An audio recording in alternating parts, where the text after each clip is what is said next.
Hey guys, this is Lala Legacy, and welcome back to another episode of Coming Out on Top. So, let's jump right back in.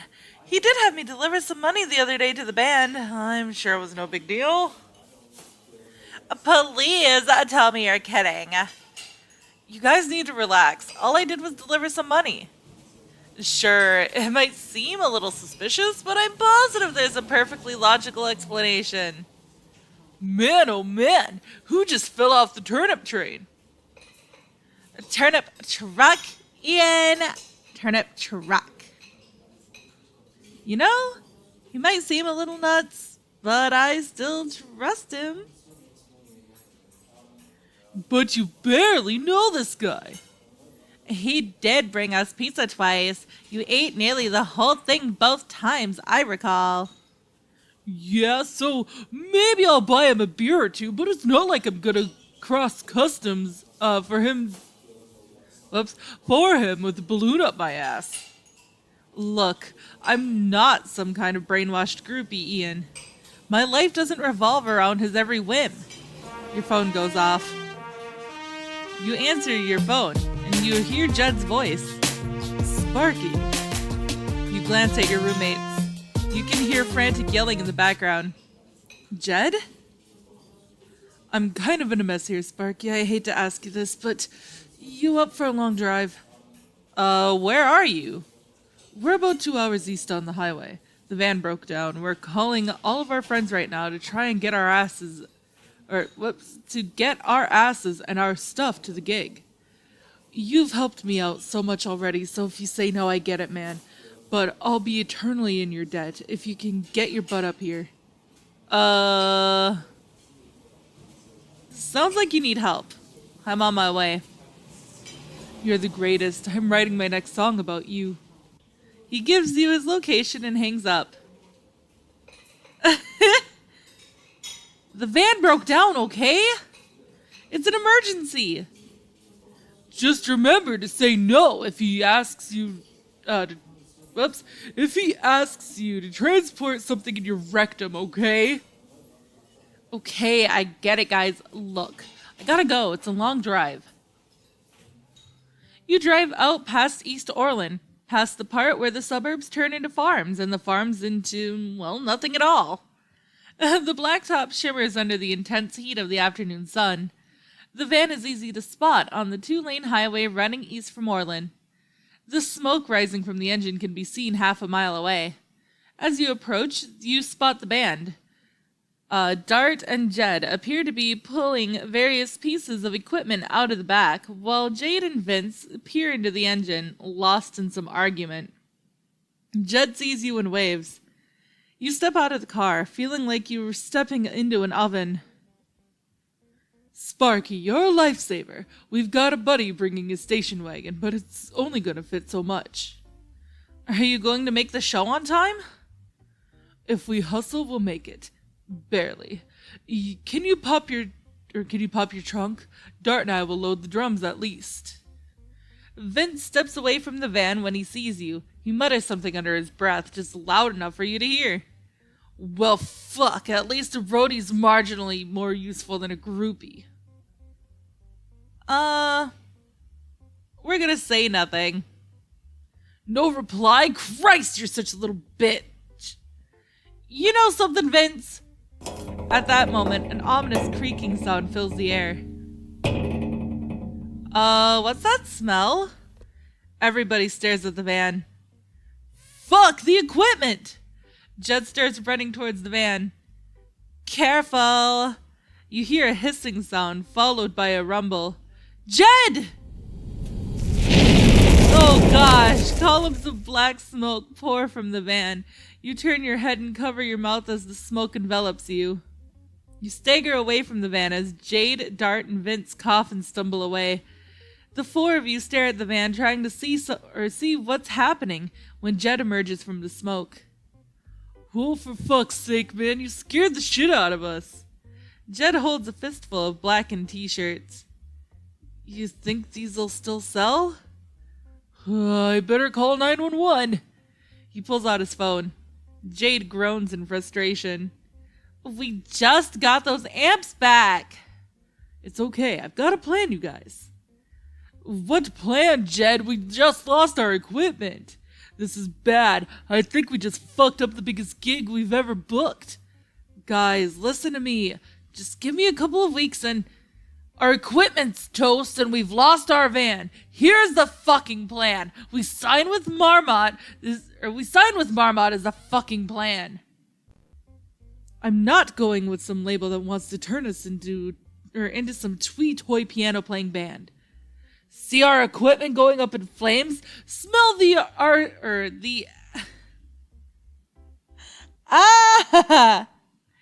the acrid aroma of your dreams dying. That's what selling out looks and smells like, Jed. Listen, fuckface. It took the universe countless billions of years to create the right environment for punk music to be born, to live, and to thrive. If you think one little car fire is enough to destroy the punk spirit, maybe you're in the wrong business. That's exactly it, Jed. It's a fucking business. You can't just fuck up one thing after another and expect people to follow along. Why don't you go sing some fucking Celine Dion songs and suck the dicks of your corporate overlords, you fake piece of shit? Just stop fucking everything up, asshole. Break it up, you idiots. This solves nothing. The band argues over what to do as they wait for the fire department to deal with the flaming wreck. You ask what you can do, but Jed, preoccupied and distraught, says you might as well not waste any more time and go home. I mean, okay. Sunday. You haven't heard from Jed in a couple of days. As you're thinking about paying him a visit, you open the front door. Well, I guess I'm at the right address. What? Can I help you? I'm wondering if I could talk to my brother. Jed, he's not here. Oh, I thought he was staying with you. Sorry, Sylvia, I have no idea where he is. See, we kind of got into a huge fight 2 weeks ago. Anyway, he told me he was moving out, and I was like, oh yeah, where? With your jack-off buddy downstairs? Nothing personal. He said maybe he would, and I thought he was being serious. Don't know where the hell else he'd go. Maybe he's staying with one of his bandmates? No, they're looking for him too. They rescheduled a meeting tomorrow with some lady from a record company. They want him to know that if he doesn't show up, he's out of the band. They can't just kick out their front man. You'd think so, right? But as much as I hate to say it, I know how flaky he is. Well, he hasn't been here, and I haven't seen him since Friday. He won't return your calls? I can't reach him. He hasn't paid a cell phone bill in months. Even the kids at the pizza parlor don't know where he is. Great, now that asshole's got me worried. I'll see what I can do to help. Someone must know where he is. Thanks, you're a good guy, Sparky. I'm kinda sorry I, almost called the cops on you. Oh, my name is actually Phil. Guess I remind Jed of some inmate named Sparky. Inmate? Sparky was a kid we knew at church. Church? I thought he said he knew a Sparky from his prison days. Oh, prison is what Jed would call Sunday school back when we were kids. Sparky was the pastor's kid. They were best friends, though, come to think of it, it was probably something more. After Sylvia leaves, you walk into the kitchen worried about Jed. You're perplexed about the church comment, though you're not entirely sure why. You spot an empty, grease-stained pizza box from last night, tucked beneath the garbage... Oops, not beneath, behind the garbage can. Suddenly, you recall the flyer that Jed had mistakenly given you. What was the name of that church again? You fix yourself a nice snack as you try to remember. 8th Presbyterian, I think. As crazy as it seems, something tells you that you should make a trip. It's Sunday, and church will probably be in session. Yeah, let's go. Attend church. You look up the address of the church on your phone. Well, I better get dressed. You drive over to the address, finding a space in the crowded church parking lot. Feeling conspicuous, you enter through the double doors, down the large hall, and poke your head through the doorway. Trying to stay within the shadows of the doorway, you scan the hundreds of worshippers for Jed. A man in a gray suit delivers a sermon to a large congregation. No sign of Jed anywhere. Maybe he's in a different part of the church? Just as you're about to leave, the preacher tells everyone to open their hymn books to page 210. Jesus, let's take a bath together. Music fills the room as the worshippers begin to sing. Your eyes wander toward the stage, toward the piano. Jed? Jed's on stage playing piano. You barely recognize him. Moreover, he plays as effortlessly as a trained pianist. You don't know how long you stand there, reeling from shock, but eventually the song ends. In your horror, the preacher looks straight at you. Several people turn around. I was actually... You, in the back. We're glad you could join us today. Is this your first time attending church, son? Jed, spotting you, breaks out into a grin. His solemn demeanor melts into a smile. Oh, that's a friend of mine. Glad you came by, Sparky.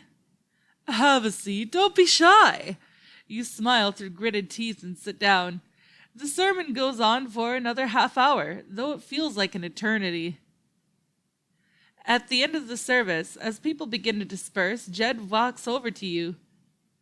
Rejoice, brother. Same time next Sunday. What the H-E double hockey sticks is this? Language, Sparky. You're in a house of worship. Okay, whatever. What the heck is going on here? Playing my heart out for Jesus. Jed, your band has a meeting tomorrow with Sandra. Your sister's been looking for you. Has she? That's sweet.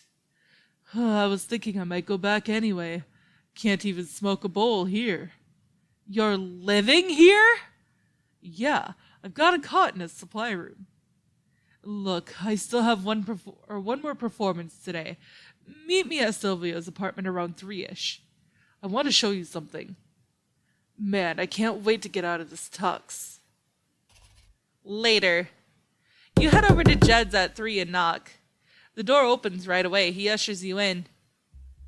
So, how'd you even find me? Nobody was supposed to know about my church gig. I remember that flyer you accidentally gave me a few weeks ago. I didn't know you were, a church-going Christian. No, I'm just moonlighting as their piano player. I get a place to sleep, but more importantly, a real piano and a nice place to practice. Not that I missed the noise or anything, but what happened to your keyboard? Oh, the practice isn't for the band. I'm practicing for this. Jed reaches underneath his mattress and hands you a pamphlet. A piano competition? Yup.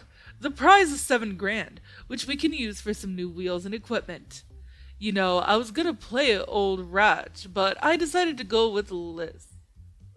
Yeah.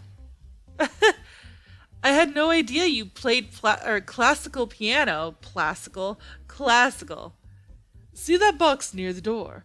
I've been meaning to trash that at some point, but I keep forgetting. You pick up a shoebox and remove the lid. The box is crammed with photos and newspaper clippings. They all depict a young boy at various points in his childhood and early teenage years, usually in front of a grand piano. In some of the photos, he holds a trophy. In others, he wears a medal around his neck or is shaking hands with a well-dressed adult. Nice bowl cut. Hey, I was still a total chick magnet, okay? Anyhow, that's before I hit puberty, discovered the Stooges, and my balls dropped. The Stooges? Wow, really? So mainstream. Minor Threat was the shit. Yeah, those guys were the shit. You're full of surprises, Sparky. Okay, so the competition's tomorrow. But what about the meeting with Sandra? Her label's full of twee bands with with the ukulele and the fuzzy cardigan thing going on. Not interested in that scene. Can't even imagine why they could do or what they could do for us, other than change us into something we're not and alienate all of our current fans. You gotta do whatever makes this worth it for you. That I do. One thing though, I don't get why you don't tell your bandmates about this contest. Because it just looks so crazy desperate, and they're already sick of my shit. I don't want to see them unless I've got a pile of dough in my hand to pay back for all my fuck-ups. Look, I better go practice before I fuck this up too. Whew, you finally got some downtime this weekend. In terms of studies, you're kicking ass. You and Penny have been slightly annoyed with one another. You and Ian are on friendly terms. And finally, you've got $175 in savings. What will you do with your extra time this weekend? Well, we've already got stuff done with, we got things going pretty good with Ian, so we don't need the dude's day out. I guess just tutor. You tutor for a total of 8 hours over the weekend, you make $160. You now have $335 in savings. Monday. Jed will be at the competition today. The rest of the Dirty Loofahs are meeting with Sandra. Let's go to the band meeting and convince them not to kick Jed out. Crap. They must be in the restaurant. The meeting's probably already started. You spot the band members of Sandra seated at a table. Wait, so how long will I be playing this ukulele? Just for a little while, till we get that new member I'm envisioning. I've got somebody perfect for you. Our songwriters have some great ideas for you too. We're just going to tweak your sound a bit, maybe make you a little more current. My eyes are fine. Why do I have to wear glasses? They're super cute. I don't fucking need cute. I need to fucking see and not have shit falling off my face when I'm rocking the fuck out. Hey, sorry to bug you guys. Can I talk to you real quick? Excuse you, this is a private meeting, fanboy. It's an emergency. Give me 5 minutes. We've got some real pressing issues here. The fan club's circulating rumors about your crabs, Vince. Okay, 5 fucking minutes. What's this all about, Phil? Why couldn't Jed show up? I'm not supposed to tell you this, but he can't come because he's trying to win some money for the band. When? Is he playing scratchers? No, he entered a piano competition. What? Wait, what? I'm gonna go over there to support him. He's not completely flaky, he's just embarrassed. But in case you were going to make any drastic decisions with Sandra, I thought you guys should know what's up. Well, all this talk of fuzzy sweaters is making me want to scratch my skin off. Personally, the whole direction she's envisioning is making me nervous. Before you know it, we're gonna be playing on toy instruments and being told to smile more. Everyone looks at Vince. Vince? God damn it! Fine, I look terrible in cardigans anyway. His voice is fucking up my throat right now. But if we're gonna stay a fucking band, we are playing the Mists of Alakar. I'm tired of having my creative input dismissed. The competition is held at the large amphitheater in the music building on campus. You, Dart, Jade, and Vince sneak into the auditorium. The performers seem to be breaking for intermission, and you take the opportunity to settle into some seats in the back. All right, where is that cocksucker? Dart pores over the program. Looks like he's on sometime after intermission. Did we miss him? You scan the room. Someone announces that performances will resume in 5 minutes. As the seats begin to fill up, a concerned looking usher starts walking towards you. Before the usher can say anything, Vince flips him off and Dart emits a growl.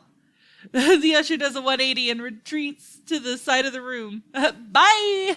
Holy shit, there he is, all dressed up too. You all look up to see Jed lingering in the doorway. He notices you guys, turns pale, then disappears. He looks like he's freaking out. I'll go see what's up. You rush quickly into the hallway, just in time to see him walking into the bathroom.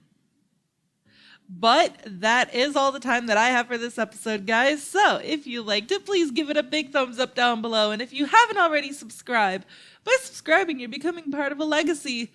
I love you guys so much, and I will see you in the next video. Bye-bye.